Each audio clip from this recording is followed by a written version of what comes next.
As we continue our exploration of the evolution of the atomic model, we are now going to talk about a scientist's name being Eugene Goldstein. And Eugene Goldstein, he also worked with the cathode ray tube, just like JJ, who we've talked about previously. And here you see the typical layout, the typical setup for a cathode ray tube. So you see the glass tube, you see it hooked up to a variable voltage source, you see the negatively charged cathode, you see the positively charged anode, and Eugene has flipped the switch on, electricity's flowing, and the cathode ray is moving across the center of the device, going from cathode to anode. We know that's made up of electrons. Eugene also worked with the cathode ray tube, but before he put all of the components of this together, he took the metal disc that was going to be part of the cathode, and you see that in the bottom left of our diagram, illustrated what he did. He took that disc and he drilled a series of holes throughout the disc, and then he put it into the cathode ray tube and sealed it up and turned on the electricity, flipped the switch, and he saw something different. He still saw the cathode ray going across the center of the tube, but he started to see a glow here in our diagram depicted by this green glow behind the cathode. J.J. Thomson hadn't noted that there was any glowing behind the cathode previously. So Eugene realized the only way for there to be glowing behind that disk, and it only appearing after he drilled holes, is that there must be a secondary beam of particles going from the anode towards the cathode, here depicted with the green arrow. He termed the second ray, he called it a canal ray. And he knew that since it was coming from the anode, that this canal ray had to be made up of or composed of positive particles. So, Goldstein used the CRT, just like JJ had. He altered the cathode by drilling a series of holes into the disc that was being used as the cathode. He still saw the cathode ray, just like scientists before him had seen, but now he saw glowing behind the cathode that he's altered. So he knows that there must be a second beam going in the opposite direction. He called this beam a canal ray, made up of positive particles, and he called these positive particles protons. So Eugene Goldstein is often credited with being the discoverer of protons, utilizing cathode ray tube, just like JJ had when he discovered electrons. So canal rays are made of protons, cathode rays are made up of electrons. So we've accounted for two of the subatomic particles that most of you are familiar with. Those are electrons and protons. And along comes James Chadwick.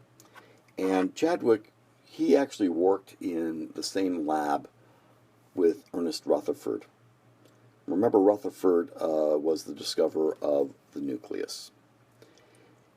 And so Rutherford, in his experiments, he had a feeling that there were other particles that were present in the nucleus, that they were also fairly massive. And he noted this because there was a discrepancy between the atomic number and the atomic masses that he was measuring. So he felt like this discrepancy was due to the fact that there was still this massive particle that had not been identified.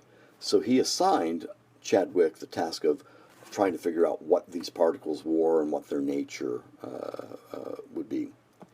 And so he did an experiment. Here you see it depicted in this little diagram where he's bombarding beryllium with alpha particles. Remember, those are helium nuclei that Particles then were emitted that then were directed through paraffin, which has a lot of protons in it, and those protons were dislodged by these particles.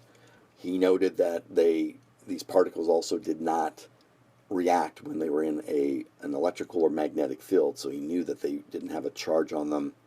And through this experiment, he was able to figure out that these were neutral particles, and these are what we call neutrons. So James Chadwick, given the task by Rutherford to figure out the nature of these other particles he was certain were present in the nucleus, did end up discovering the neutron.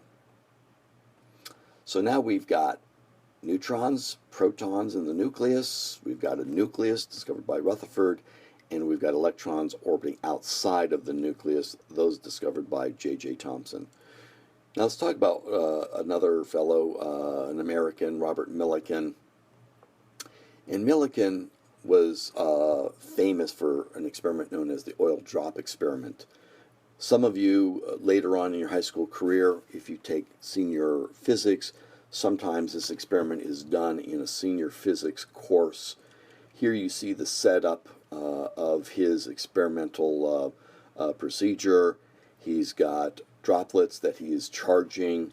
You can see them dropping down between these two disks, one that is depicted in red, one depicted in yellow, and those disks are attached to an electrical field. So the droplets are charged with electrons. They're negatively charged. They're allowed to drop by gravity between the two plates. The plates are electrified, and he can get these droplets to hover between the two plates. Through careful measurement, he was able to figure out the charge on the electron.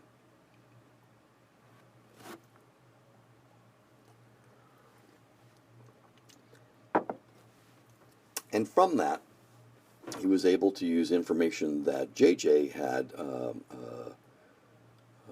measured during his experiments, and through the information Millikan came up with and the information J.J. came up with, he was able to determine the mass of an electron, 9.11 times 10 to the negative 31st kilograms.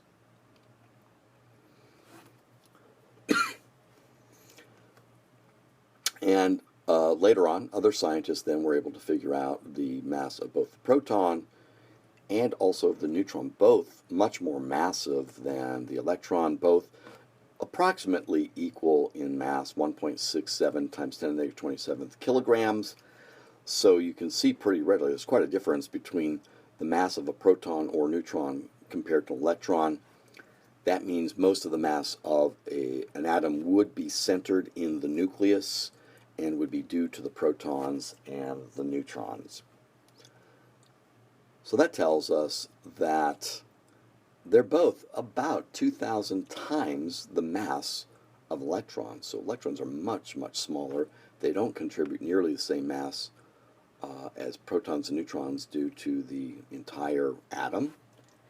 And pretty much if you know the mass of protons and neutrons, you pretty much have the mass of the entire atom. We'll talk about exactly how scientists came to figure out the mass of atoms and assign mass numbers and atomic masses to the elements that you see on your periodic table, but it began with this work of both J.J. and Robert Millikan.